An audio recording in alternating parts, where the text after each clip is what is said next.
Hello बच्चों, मैं doctor Sunita Nandal कक्षा 11th के लिए वितान भाग 1 का पहला पाठ भारतीय गायिकाओं में बेजोड़ लता मंगेशकर इनके अभ्यास के प्रश्न लेकर आई हूँ।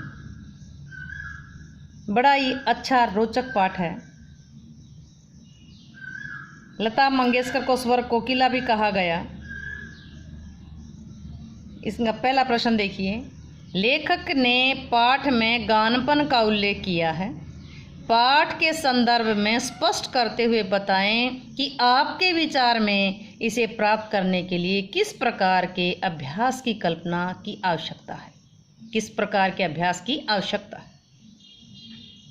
लेखक ने पाठ में गानपन का उल्लेख लता मंगेशकर के संदर्भ में किया। किसके संदर्भ में? लता मंगेशकर के संदर्भ में। गानपन से अभिप्राय, गानपन का अर्थ है गाने का ऐसा अंदाज जो एक सामान्य व्यक्ति को भी भाव विभोर कर दे। गानपन का मतलब क्या है? गाने का ऐसा अंदाज, ऐसा तरीका जो एक आम आदमी को भी भाव विभोर कर दे, झूमने पर मजबूर कर दे। लता जी की लोकप्रियता का मुख्य मर्म यह गानपन ही है। लता के गाने सुनकर के लोग साथ साथ गुनगुनाने लगते हैं, भावमग्न हो जाते हैं।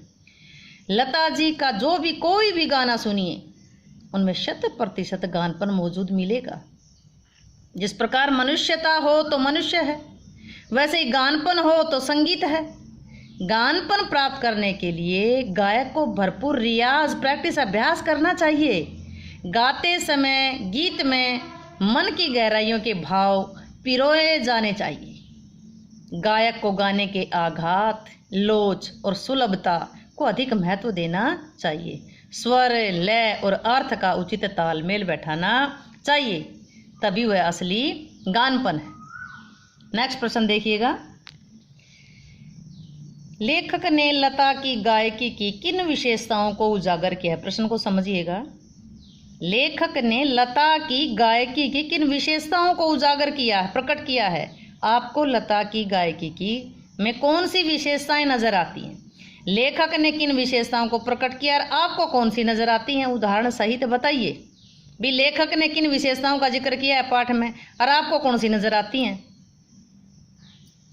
लता जी की गायकी की सबसे प्रमुख विशेषता उनके गाने का भाव विभोर करने वाला अंदाज है। कौन सा अंदाज? भाव विभोर करने वाला। लता जी के गाने की एक और विशेषता ये है कि उनके स्वरों में निर्मलता होती है। भाव विभोर करती हैं, स्वरों में निर्मलता होती है। लता के स्वरों में कोमलता और मुग्धता है।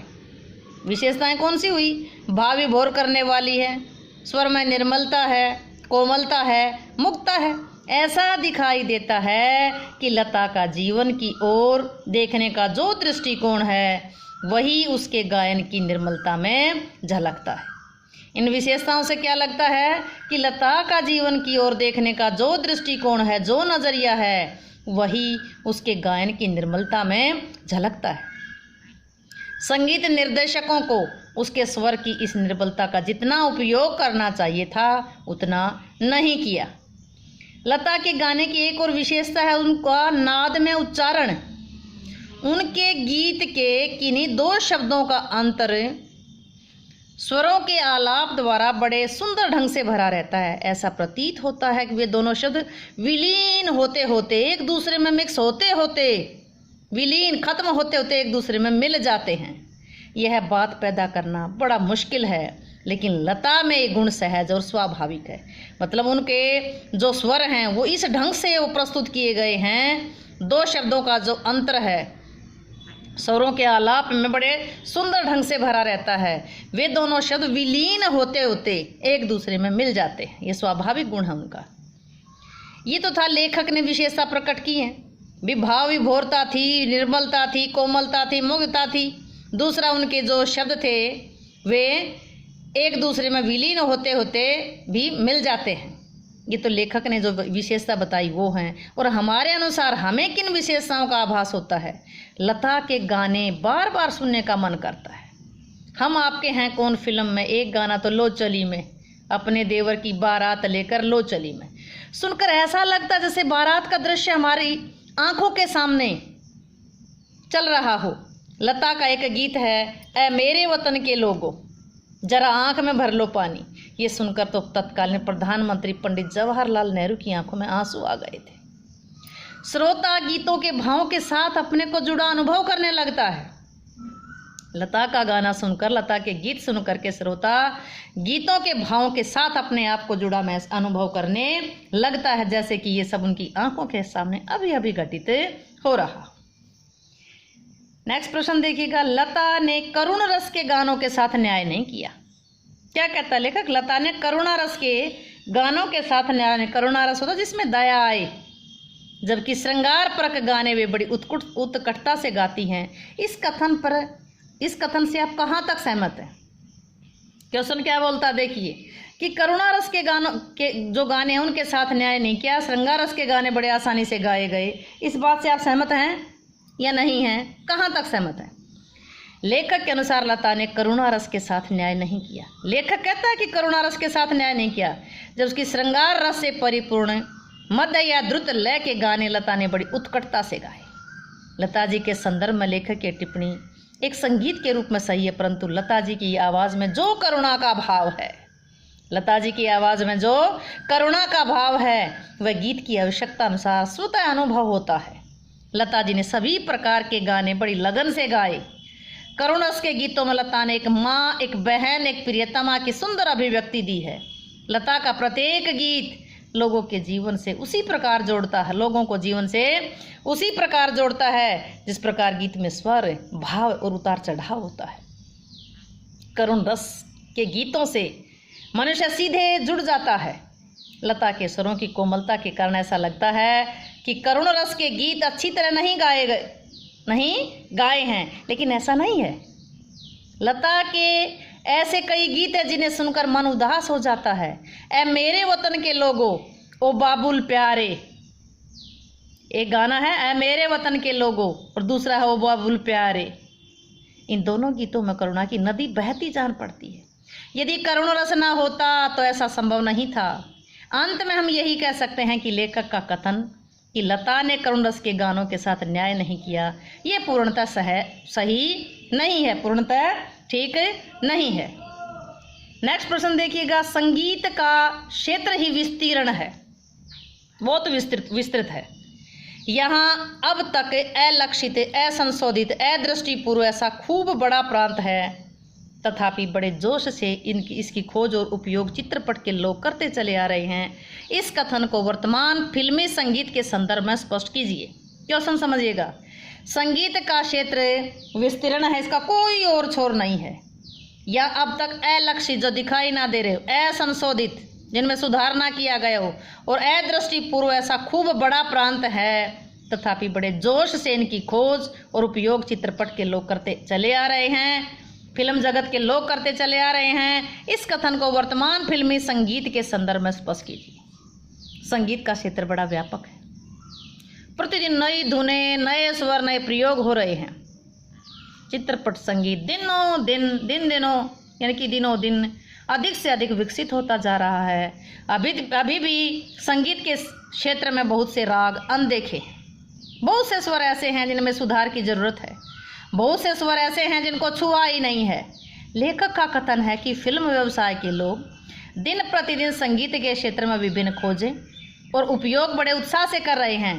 पहले एक गीत को रिकॉर्ड करने में कई दिन लग जाते थे, अब इलेक्ट्रॉनिक्स यंत्रों का प्रयोग किया जाता है, जिससे गायक के एक बार ही गाए गीतों को कई प्रकार के उतार चढ़ावों द्वारा प्रस्तुत किया जाता है।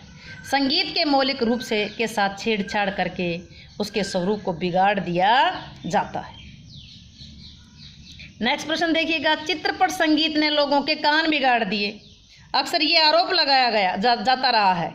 इस संदर्भ में कुमार गंधर्व की राय अपने शब्दों में लिखिए। कुमार गंधर्व जो लेखक हैं वो क्या कहना चाहते हैं कि चित्रपट संगीत ने लोगों के कान बिगाड़ दिए। लेखक के अनुसार लोगों का चित्रपट संगीत पर यह आरोप लगाना कि इसने लोगों के कान बिगाड़ दिए बिल्कुल गलत बात है।